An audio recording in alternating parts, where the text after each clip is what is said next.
Well, the world of entertainment is buzzing this morning as the Oscar nominations were revealed overnight.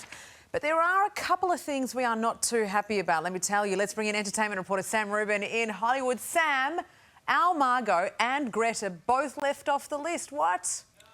Well, now your Margot is an Oscar nominee along with her husband. They are the producers of the Barbie movie. But it's not 8 the nominations same. for Barbie, but she was not nominated for Best Actress.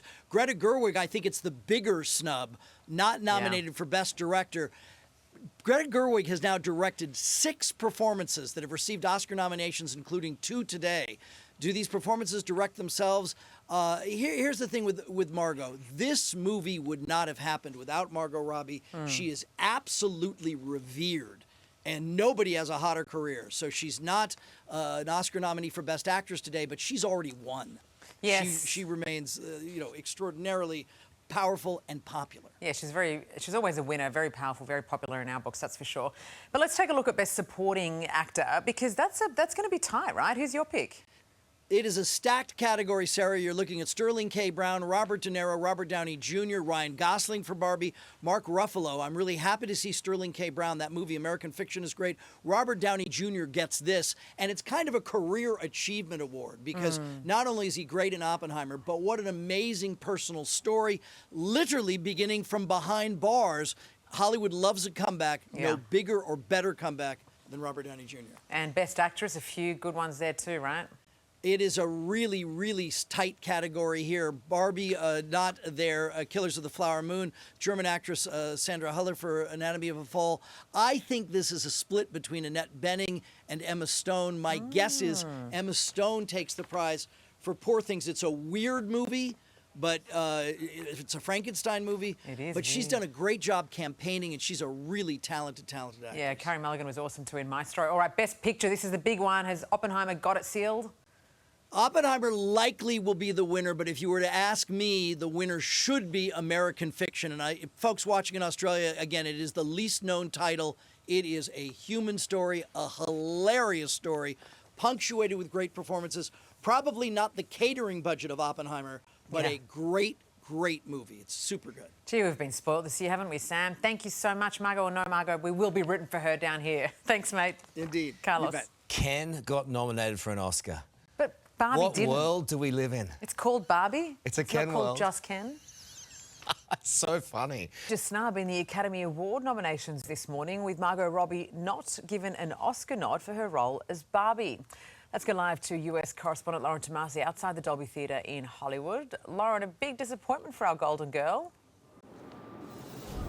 It sure is, Sarah. Poor Margot Robbie missing out on that nomination for Best Actress at this year's Oscars, the 96th Annual Academy Awards. Sad news for her role in Barbie, and she wasn't the only one on the film to miss out. Greta Gerwig also missing out on a nomination for Best Director, but it's not all bad news for Barbie. The film and box office hit did receive 8 nods and nominations this year, including for Best Picture, and that is where Margot Robbie does receive a nod there, not for her acting work, but for her role as a producer. So good news for Barbie there, and let's take a look at the rest of those films nominated for Best Picture. You have American Fiction, Anatomy of a Fall, The Holdovers, Killers of the Flower Moon, Maestro, Past Lives, Poor Things, The Zone of Interest, and of course, Oppenheimer. It has been the talk of the town, and it just continues to dominate. It has received 13 nominations in this year's Academy Awards, not only for Best Picture but also for Best Director for Christopher Nolan, and Cillian Murphy up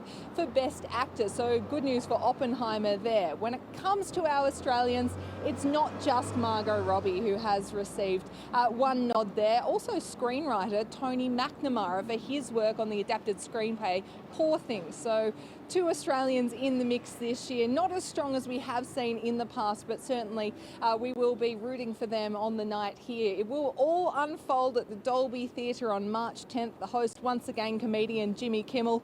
And look, all things going well, the Oscars is always a good show to watch, except for that year with Will Smith. Even that was good to watch. It was entertaining, at least. I mean, we could have a repeat of some kind. Thank you, Lauren. Welcome back. Thanks for your company this morning. It is decidedly not a Barbie world at the 96th Academy Awards. This morning, the 2024 Oscar nominations were announced and 2 Barbie favourites were snubbed. Greta Gerwig for Best Director and Margot Robbie for Best Actress.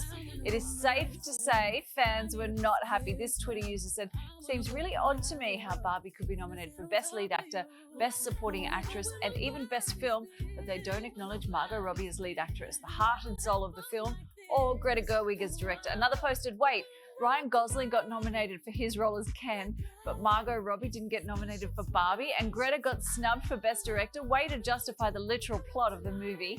And we'll have a full breakdown of the nominees, snubs and surprises a little bit later on. And I bet this wasn't anyone's bingo card for 2024. Billy Joel is releasing his first new single in 17 years. The Piano Man posted a teaser, the new song titled "Turn the Lights Back On." Take a listen.